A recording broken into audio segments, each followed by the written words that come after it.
नव प्रभात की बेला लाए फिर से नई उमंग, परमात्म रंग संग यहाँ सजेंगे जीवन के सब रंग, सब रंग, सब रंग।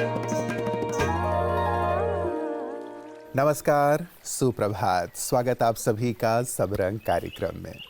मित्रों, नदी हम सबको बेहद प्रिय लगती है, कारण बहती रहती है, इसीलिए वो स्वच्छ भी रहती है, निर्मल रहती है, दूसरों को जीवन देती है। ठहरा हुआ पानी खराब भी हो जाता है, बीमारियों को जन्म देता है, इसीलिए चलते रहना यही वास्तव में जीवन है। और इसी से जुड़ा हुआ है सुंदर आज का सुवाक्य। आइए सुनते हैं।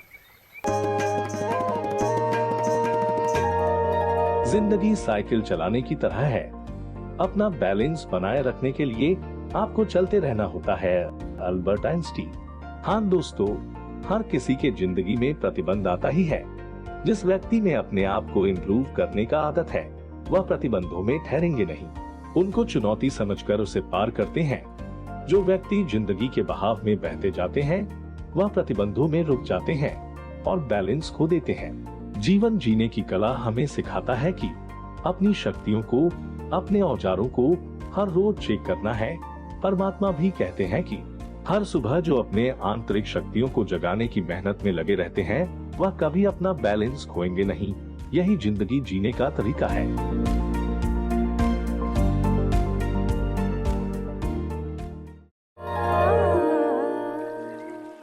हमारे शास्त्रों और पूर्वजों की सीख, चरैवेति चरैवेति, चलते रहें तभी मंजिल पर पहुंचेंगे, और साथ ही चलें, बैलेंस भी ज़रूर रखें। बैलेंस अपने दिल और दिमाग का, लौ और लॉ का, क्योंकि बैलेंस ही हमें ब्लेसिंग दिलाती है और साथ ही जीवन को ब्लिसफुल बनाती है।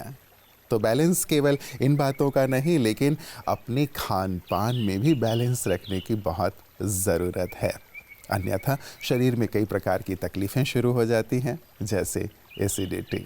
आज आपकी सेहत आपके हाथ में, हम इसी की बात करने जा रहे हैं। ओम शांति। Good morning friends. आज हम सभी देखते हैं कि आज एक मेजर प्रॉब्लम जो है आज समाज में है, वो है इसे GERD कहते हैं, जर्ड के रूप में जानते हैं, गैस्ट्रोइसोफेजियल रिफ्लक्स डिजीज, जिसे आम भाषा में एसिडिटी भी कह देते हैं। गैस बन जाती है एक्स्ट्रा मात्रा में, पेट में तकलीफ होती रहती है। तो हम सभी को, मैं तो समझता हूँ समाज में लगभग 50% पॉपुलेशन को ये प्रॉब्लम है। तो इसके लिए हमें क्यों होता है, सबसे बड़ी समस्या क्या है, कारण क्या है? इसका मेन कारण है हमारा स्पिरिचुअल लेवल पे, वो है खुशी, हैप्पीनेस। अगर हम कहते हैं खुशी जैसी खुराक नहीं, अगर अंदर से खुश नहीं है तो हम कुछ भी खाएं, हल्के से हल्का खाना, वो भी पचेगा नहीं। क्योंकि तो अगर हम अंदर से खुश हैं तो हमारे सारे हार्मोन्स बैलेंस में निकलते हैं, हमारे सारे एंजाइम्स, पेट में एसिड ठीक मात्रा में निकलता है और उससे हमारा खाना पच जाता है। कहते हैं ना, अगर आप खुश हैं तो कुछ भी हजम हो जाता, ताकत आ जाती है। गरीब लोग, भीड़ लोग क्या सिर्फ दाल रोटी या सिर्फ रोटी पर थोड़ी मिर्च लगा के खा लेते हैं तो भी शक्तिशाली रहते हैं। और घरों में खाने वाले पनीर, रोटी, सब्जी, क्या क्या खाते हैं, कितनी चीज़ें खाते हैं, कितने सारे प्रोटीन सप्लीमेंट्स का, तो भी इनको बीमारियां होती रहती हैं। तो मेन बात है मन की खुशी। हमारी जो आत्मा के लेवल पे जितना हम रियल कॉन्शियसनेस में रहते हैं, सोल कॉन्शियस, बीइंग कॉन्शियस में, तो उससे हमारे अंदर, क्योंकि खुशी अंदर की बात है, जितना अधिक हम संतुष्ट रहते हैं, कहते हैं जो प्राप्त है वो पर्याप्त है। अगर हम इस खुशी में रहने लगते हैं तो हमारा हाजमा अपने आप ही बैलेंस में होने लगता है। दूसरी बात है पेशेंस, धीरज रखें, खाने को चबा चबा के खाएं, इतना चबाएं कि उसमें निगलना ना पड़े। इसलिए कहते हैं खाना पीना चाहिए और पानी खाना चाहिए, अर्थात सिप बाई सिप पानी पीना चाहिए। तो आप जब खाने को अच्छे से चबाएंगे तो उसमें इतना टाइलिन निकलता है लार में कि आधा तो हमारा कार्बोहाइड्रेट वहीं पच जाता है और खाना मीठा लगने लगता है। तब अपने आप नीचे जाता है, खाना 3 घंटा पेट में रहता है, तो उसमें जो है हमारे अंदर जो एसिड निकलता है पेट में और जो एंजाइम्स निकलते हैं, पेप्सिन वगैरह, तो उस पर पूरी तरह से मंथन होता है कि तो जब आपने खाना ढंग से चबाया है तभी वो खाना पेट में ढंग से पचेगा। तो दोस्तों आप याद रखें, एक तो खुश रह करके खाना बनाएं, खुश रह के खाना खाएं और फिर खाने को अच्छे से चबाएं और आराम से, बीच बीच में पानी ना पिए, तो आप देखेंगे आपका हाजमा बहुत अच्छा हो जाएगा, एसिड कम बनेगा और आपके अंदर गैस नहीं बनेगी और आप अच्छा महसूस करेंगे। ओम शांति। तो आप एसिडिटी की तकलीफ से मुक्त रहें, इस कामना के साथ आइए आगे बढ़ते हैं। मित्रों, जीवन हमारा है, हम इसे कैसे जीते हैं, किस मुकाम पर ले चलते हैं, ये हमारे हाथ में ही है। हम इसे किस नज़रिए से देखते हैं, ये भी हमारे ऊपर ही है। अपने आप को हम जितना ज़्यादा मूल्य देंगे, उतना ही ज़्यादा मूल्य दूसरे हमें प्रदान करेंगे। इसलिए अपने जीवन को मूल्य देते हुए, इसे मूल्यवान बनाते हुए हम आगे से आगे बढ़ते चलें, क्योंकि ये सचमुच ईश्वर के द्वारा दिया गया एक बेहतरीन हमें तोहफा है। आज इसी विषय पर सुंदर प्रकाश लेकर हमारे बीच आ रहे हैं प्रोफेसर राजीव शर्मा जी। सभी देखने सुनने वालों को प्रोफेसर राजीव शर्मा का सादर नमस्कार। एक बार एक बंदा गुरु नानक के पास गया और उसने गुरु नानक देव से पूछा कि बताइए जीवन का मोल क्या है। गुरु नानक ने उत्तर स्वरूप उस बंदे के हाथ में एक चमकीला पत्थर रखा, छोटा सा पत्थर था। कहा कि जा बाजार में जा और अलग अलग जगह जाकर इसकी कीमत पूछ कर आ, इसका मोल करके आ, पर याद रखना कि इस पत्थर को कदापि बेचना नहीं है। वो बंदा उस कांच के टुकड़े को लेकर सबसे पहले केले बेचने वाले के पास गया। केले बेचने वाले ने देखा कि बड़ा खूबसूरत जो पत्थर है, उसने कहा ठीक है, इस पत्थर के बदले में मैं तुझे 1 दर्जन केले दे देता हूँ। बंदे ने कहा मुझे तो इसे बेचना नहीं है। वो एक सब्जी वाले के पास गया। सब्जी वाला उस रोज बड़ा प्रसन्न था, उसकी बीवी से उसका झगड़ा भी नहीं हुआ था। उसने बड़ा सुंदर पत्थर देखा, सोचा कि घर ले जाऊंगा तो बीवी और खुश हो जाएगी, बच्चे प्रसन्न हो जाएंगे। सब्जी वाले ने कहा कि जा, तू भी क्या याद रखेगा, इस पत्थर का मोल मैं 1 बोरे आलू से लगाता हूँ। ये पूरा बोरा ले जा आलू का और मुझे पत्थर दे जा। बंदे ने कहा मुझे पत्थर बेचना नहीं है।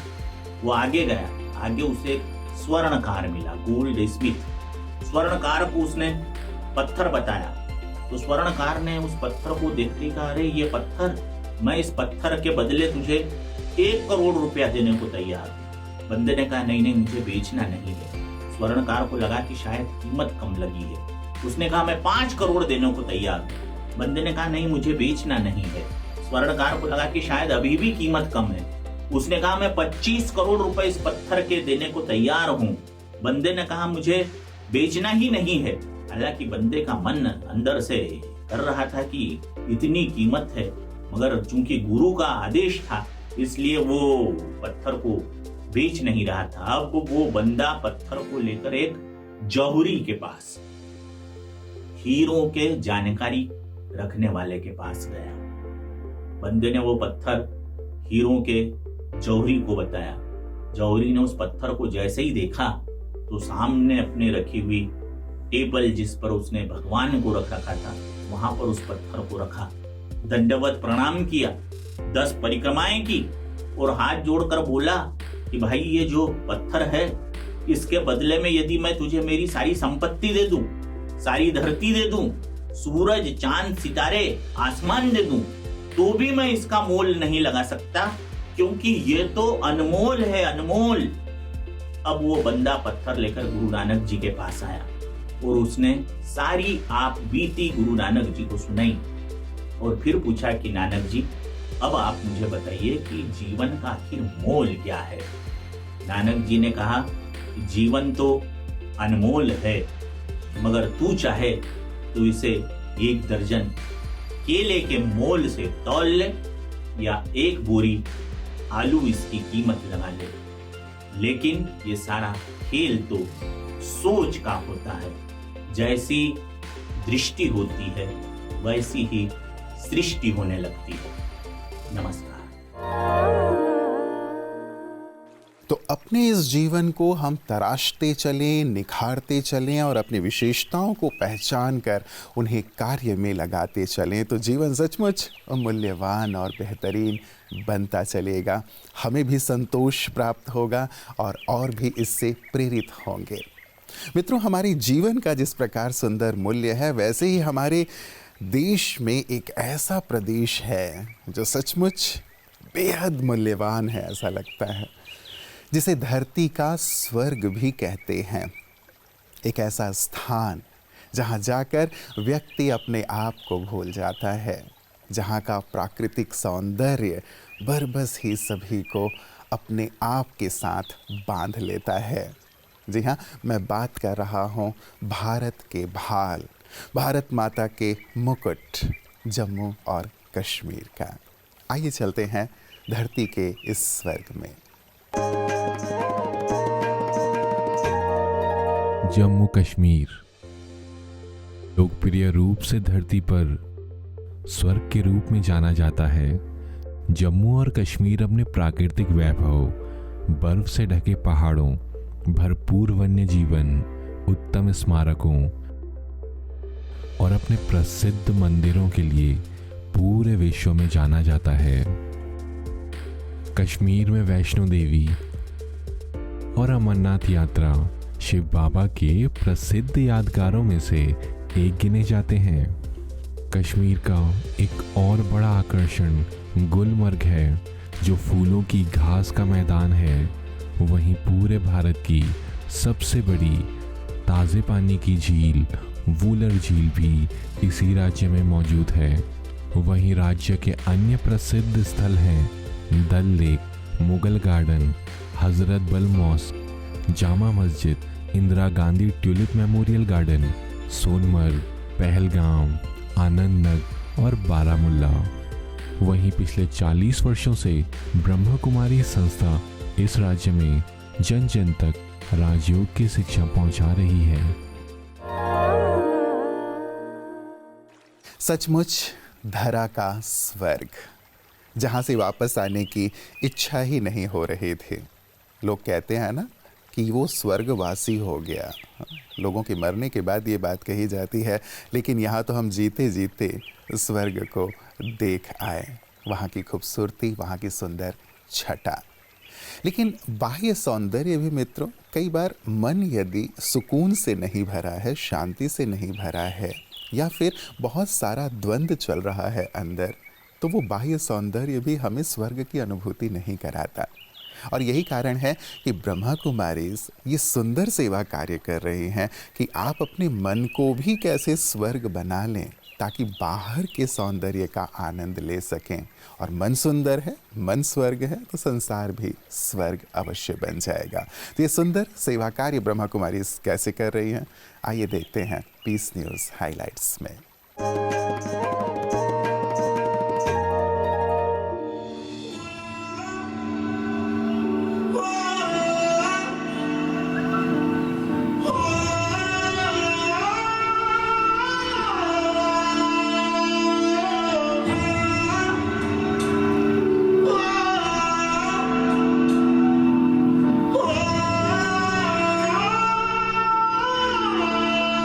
सरगुजा संभाग प्रभारी बीके विद्या ने इस दौरान भारत को पुनः स्वर्ग बनाने के लिए स्व परिवर्तन करने की बात कही, तो वही कार्यक्रम में उपस्थित सामाजिक कार्यकर्ताओं ने भी अपने विचार प्रकट किए। इस भारत भूमि को अगर सचमुच स्वर्ग बनाना चाहते हैं, तो हमारे पिता परमात्मा का नारा है स्व परिवर्तन से विश्व परिवर्तन। आज के स्वतंत्र भारत में जो स्व जागरूकता है, जो स्व जागरूकता शब्द है, इस शब्द को ही बहुत सारे हमारे समाज के लोग या ग्रामीण क्षेत्र के लोग समझते हैं। तो उनको स्व जागरूक बनाने के लिए हमको समाज में कुछ हम जैसे जागरूक लोगों को कदम उठाना पड़ेगा। अब दिखाते हैं खबर जयपुर के जादौन नगर की, जहां शहर के कई सम्मानित लोगों की उपस्थिति में तिरंगा फहराकर कार्यक्रम की शुरुआत हुई। इसके पश्चात अतिथियों ने संस्था द्वारा की जा रही सामाजिक सेवाओं की जमकर सराहना की। आगे सेवा केंद्र प्रभारी बीके सनूसिया ने सभी अतिथियों का धन्यवाद करते हुए समाज उत्थान के प्रत्येक कार्य में अपना सहयोग देने की बात कही। चलिए अब चलते हैं मुंबई, जहां मलाड के लिबर्टी गार्डन और फ्लेमिंगो सोसाइटी पर कार्यक्रमों का आयोजन किया गया, जिसमें लिबर्टी गार्डन में टीवी एवं फिल्म कलाकार यजुवेंद्र सिंह और मलाड सेवा केंद्रों की प्रभारी बीके कुंती की उपस्थिति में तिरंगा फहराया और अपने दिल के उद्गार प्रकट किए। तो ये हमारे संविधान का महोत्सव है, जिसको हम मनाते हैं आज की डेट में। आप सबको बहुत बहुत शुभकामनाएं। ऐसे ही फ्लेमिंगो सोसाइटी में भी सेलिब्रेशन किया गया, लेकिन अंदाज थोड़ा अलग रहा, जहां मनोरंजन के लिए कई गेम्स लगाए गए, जिसका बच्चों समेत बड़ों ने भरपूर लाभ लिया। सेवा केंद्र प्रभारी बीके नीरजा समेत सोसाइटी के चेयरमैन सुधाकर शेट्टी और सेक्रेटरी हरिशंकर भी उपस्थित रहे। मित्रों, अपनी आज की यात्रा को सुंदर और सुहावना बनाने के लिए बहुत ज़रूरी है कि कल की यात्रा को हम भूल जाएं, उसे पीछे छोड़ दें। कई बार ऐसा लगता है कि कल ऐसा हुआ होता तो अच्छा होता, ऐसा होता, ये बात हुई होती तो ज़्यादा बेहतर होता, और इसी सोच में हम अपनी आज की यात्रा को दुखद कर लेते हैं, आज की यात्रा का आनंद नहीं ले पाते। तो वर्तमान में रहें और आज का आनंद लें, आज की यात्रा को सुहावना बने, कल से सीखें, आगे बढ़ें। यही आज के सब रंग की सुंदर सीख है, इस पर ज़रूर अप्लाई कीजिएगा। आज का सारा दिन, आज की सारी यात्रा आपकी मंगलमय हो। इन्हीं शुभकामनाओं के साथ नमस्कार, ओम शांति।